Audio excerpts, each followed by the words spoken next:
नमस्कार दोस्तों और हमारे एक और नए वीडियो में आपका स्वागत है। तो आप क्या कहोगे कि जब आपको मैं कहूं कि अगर आप इंडियन स्टॉक मार्केट के इंडेक्स में ठीक एक साल पहले यानी कि फरवरी 2025 में अगर आप इंडियन स्टॉक मार्केट के इंडेक्स में सिर्फ और सिर्फ 1000 रुपीस इन्वेस्ट करते तो वही आपके 1000 एक साल के बाद बढ़कर करीबन हो जाते 1100। तो अब आप कहोगे कि यह क्या बकवास कर रहे हो आप, क्योंकि हमको तो सालों से बड़े बड़े इन्फ्लुएंसर ने यही सिखाया है कि अमीर बनने का शॉर्टकट मतलब कि stock market. So I know दोस्तों कि स्टॉक मार्केट से आप बेशक अमीर बन सकते हो, लेकिन लॉन्ग टर्म के लिए, और यहाँ हम बात कर रहे हैं वो शॉर्ट टर्म इन्वेस्टर और ट्रेडर के लिए जो कि 1-2 साल में ही करोड़पति बनने का सपना देख रहे हैं। तो मैं आपको कुछ प्रूफ भी दिखाना चाहता हूँ दोस्तों। तो सबसे पहले तो अगर हम इंडिया की टॉप 50 कंपनी वाले इंडेक्स यानी कि निफ्टी 50 के बारे में बात करें तो जैसा कि आप लोग इधर देख सकते हैं, निफ्टी 50 ने एक साल में करीबन 10% तक का रिटर्न दिया है। यानी कि अगर आप एक साल से पहले यानी कि फरवरी 2025 में केवल निफ्टी 50 में केवल 1000 रुपीस भी इन्वेस्ट करते तो 1000 रुपीस के ऊपर आपको करीबन 10% तक का रिटर्न मिलता। तो 1000 आपके एक साल के बाद करीबन 1100 हो जाते। और अगर हम साथ ही साथ अगर हम बीएससी के इंडेक्स यानी कि सेंसेक्स की परफॉर्मेंस के बारे में बात करें तो सेंसेक्स की परफॉर्मेंस भी आप इधर देख सकते हैं, मतलब कि सेंसेक्स ने भी करीबन एक साल में 8% तक का रिटर्न दिया है। यानी कि अगर आप बीएससी के इंडेक्स सेंसेक्स में भी अगर आप 1000 रुपये इन्वेस्ट करते तो वही आपके 1000 एक साल के बाद बढ़कर करीबन 1080 रुपये हो जाते। साथ ही साथ अगर हम बैंकिंग सेक्टर के इंडेक्स के बारे में बात करें यानी कि बैंक निफ्टी के बारे में बात करें तो जैसा कि आप लोग इधर देख सकते हैं, अगर आप बैंक निफ्टी में भी 1000 रुपये इन्वेस्ट करते तो वही आपके 1000 बढ़कर करीबन एक साल के बाद वही हो जाते 1200। और इतना ही नहीं दोस्तों, अगर हम इंडिया के कुछ सेक्टर के बारे में बात करें कि जिसका बहुत ही खराब परफॉर्मेंस रहा तो कुछ सेक्टर के बारे में बात करें तो जैसा कि आप लोग इधर देख सकते हैं, तो सबसे पहले तो अगर हम बात करें तो इधर आप देख सकते हो, सबसे पहले तो अगर हम बात करें रियल एस्टेट के बारे में तो जैसा कि आप लोग इधर देख सकते हैं, रियलिटी ईटीएफ में भी एक साल में करीबन नेगेटिव रिटर्न दिया है। और साथ ही साथ अगर हम रेलवे सेक्टर के बारे में बात करें तो जैसा कि आप लोग इधर देख सकते हैं, रेलवे पीएसयू ईटीएफ ने भी करीबन एक साल में नेगेटिव रिटर्न दिया है। तो अब आप बोलोगे कि इससे अच्छा तो है कि मैं अपना पैसा एफडी यानी कि फिक्स डिपॉजिट में ही रखूं, ना ही कोई रिस्क का डर और ना ही कोई टैक्स की टेंशन। तो अगर मैं आपको कहूं कि यही बड़ी अपॉर्चुनिटी है दोस्तों, तो जो मैंने अभी सेक्टर और इंडेक्स दिखाया उसमें इन्वेस्ट करने की बहुत बड़ी अपॉर्चुनिटी है। तो अब आप कहोगे कि यह क्या बकवास कर रहे हो आप, तो चलिए इसको भी मैं कुछ प्रूफ आपको दिखाना चाहता हूं दोस्तों। सबसे पहले तो अगर हम निफ्टी 50 के बारे में बात करें तो जैसा कि आप लोग इधर देख सकते हैं दोस्तों, निफ्टी 50 ने 5 साल में करीबन 71% तक का रिटर्न दिया है। मतलब कि अगर हम बात करें तो 5 साल पहले अगर आप निफ्टी 50 में 1000 रुपीस भी इन्वेस्ट करते तो 5 साल के बाद वही आपके 1000 हो जाते करीबन 1710 रुपीस, जो कि इंडेक्स लेवल में यह बहुत बढ़िया रिटर्न माना जाता है दोस्तों। और साथ ही साथ अगर हम निफ्टी 50 के चार्ट के बारे में देखें तो जैसा कि आप लोग इधर देख सकते हैं, निफ्टी 50 का चार्ट भी ऊपर ही जा रहा है दोस्तों। साथ ही साथ अगर हम सेंसेक्स के बारे में बात करें तो सेंसेक्स ने भी 5 साल में करीबन 65% तक का रिटर्न दिया है। और साथ ही साथ अगर हम बैंक निफ्टी के बारे में बात करें तो जैसा कि आप लोग इधर देख सकते हैं, बैंक निफ्टी ने भी करीबन एक साल में 69% तक का रिटर्न दिया है। एंड इन तीनों का चार्ट भी आप इधर देख सकते हो दोस्तों, तीनों का चार्ट ऊपर ही जा रहा है। एंड जो अभी हमने आपको कुछ सेक्टर एग्जांपल के तौर पर दिखाया था दोस्तों, ठीक उसी सेक्टर के अगर हम बात करें, जैसे कि अगर हम रियल एस्टेट के बारे में बात करें तो रियल एस्टेट के बारे में बात करें तो लोगों को, बड़ी बड़ी इंडस्ट्री को, बड़ी बड़ी कंपनियों को, सबको आखिर में घर, फ्लैट और जमीन की ज़रूरत पड़ेगी दोस्तों। अभी भी ज़रूरत है और आने वाले फ्यूचर में भी उसकी ज़रूरत पड़ेगी दोस्तों। तो जैसे जैसे वह लोग फ्लैट, घर, जमीन खरीदेंगे तो इसमें कोई डाउट नहीं है दोस्तों कि रियल एस्टेट आने वाले फ्यूचर में ग्रो करेगा ही करेगा। तो अब आपके माइंड में क्वेश्चन आता होगा कि दरअसल सर कैसे हम एक अच्छे, सस्ते और पार्टिकुलर सेक्टर में कैसे हम इन्वेस्ट करें अपने पैसे।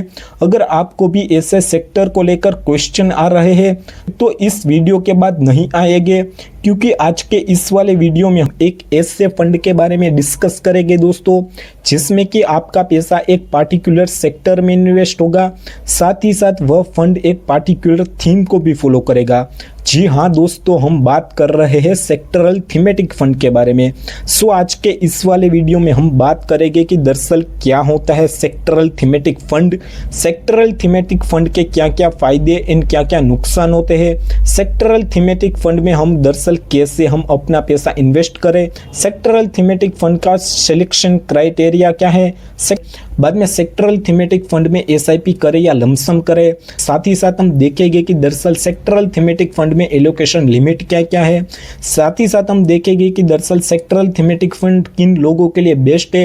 एंड साथ ही साथ लास्ट में हम यह भी देखेंगे दोस्तों कि सेक्टरल थीमेटिक फंड किन लोगों को इग्नोर करने चाहिए, जो कि उसके लिए डेंजर भी साबित हो सकता है सेक्टरल थीमेटिक फंड।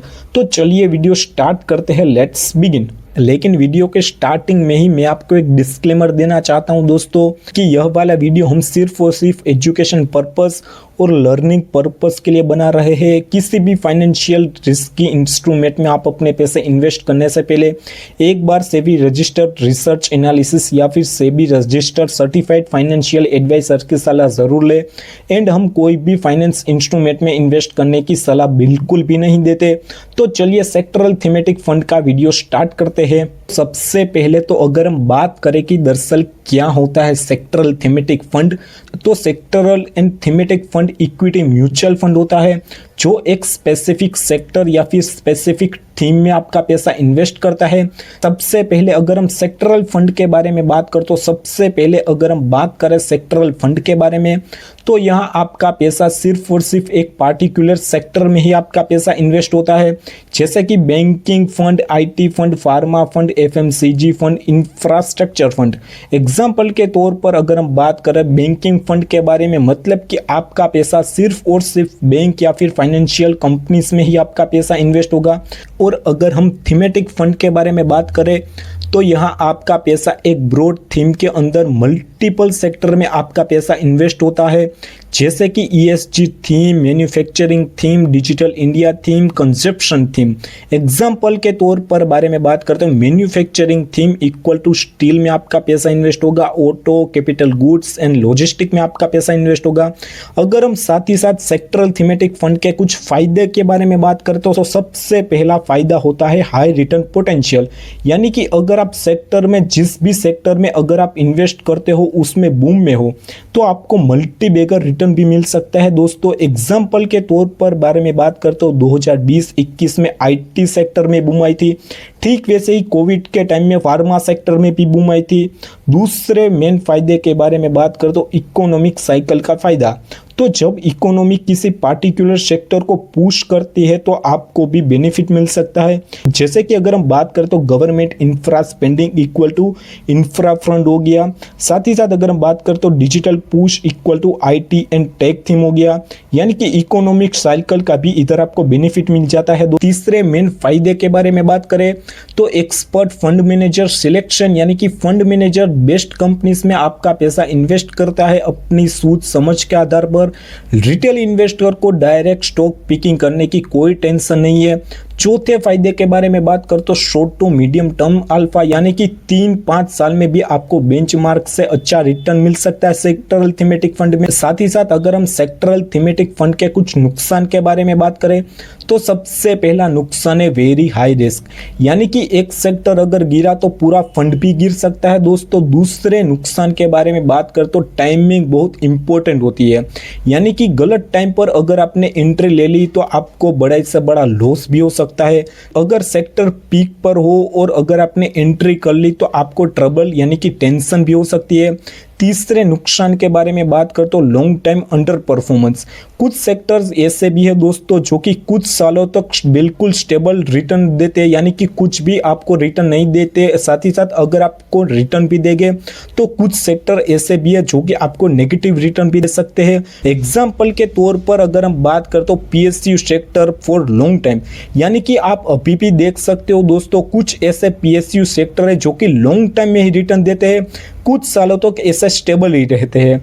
जैसे कि अगर हम अब भी लाइव एग्जाम्पल के बारे में बात करें तो आप बेशक आप रेलवे पीएसयू फंड को देख सकते हो दोस्तों कि एक साल ने उसने करीबन नेगेटिव में रिटर्न दिया है। चौथे नुकसान के बारे में बात करते हैं, नॉट फॉर बिगनर्स।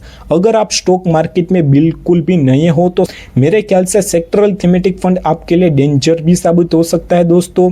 अगर हम बात करें कि दरअसल सेक्टरल थीमेटिक फंड में कैसे इन्वेस्ट करें तो चलिए इसको भी हम स्टेप बाय स्टेप समझ लेते हैं।